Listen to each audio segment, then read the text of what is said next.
అధ్యక్ష అది కల్వకుంట్ల కాదు అధ్యక్ష, కల్వకుండా ఉంచడం అన్నమాట. ఎవ్వరు కల్వకుంట ఉండాలి. బీసీలు ఓసీలు కలవద్దు, ఎస్సీలు ఎస్టీలు కలవద్దు, మైనారిటీలు హిందువులు కలవద్దు. అది కలవకుంటా చూసే కుటుంబం అధ్యక్ష, అది కలవకుంట కుటుంబం కాదు. కాబట్టి ఇప్పటికైనా ఈ బిల్లును చర్చ లేకుండా మన సభంతా ఏకగ్రీవంగా ఆమోదించి చేస్తే కేంద్ర ప్రభుత్వం మీద ఒత్తిడి తీసుకురావడానికి ఉంటది. మేము ధర్నా చేసినప్పుడు రాలేదు, మాకెట్లాగూ మోడీ గారు ఈ విషయంలో అపాయింట్మెంట్ ఇవ్వలే. మిత్రులు పాయల శంకర్ కి ఢిల్లీలో మంచి ఇన్ఫ్లుయెన్స్ ఉంది.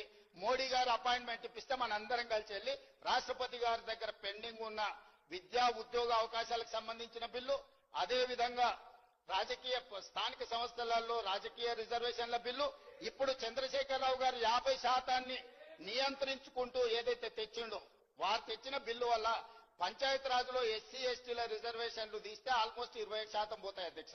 ఇక 23% బీసీలకు వచ్చినాయి. అదే విధంగా మున్సిపాలిటీస్లో కూడా ఆ రిజర్వేషన్లు తీసేస్తే దాదాపుగా 31% బీసీలకు వస్తున్నాయి అధ్యక్ష మున్సిపాలిటీస్లలో. కాబట్టి ఈ రోజు గుదిగ పండుగ మారిందే 2018లో టీఆర్ఎస్ పార్టీ తీసుకొచ్చిన 50% పరిమితి చేసిన రిజర్వేషన్ల చట్టమే ఈ రోజు గుదిబండగా మారింది స్థానిక సంస్థలలో.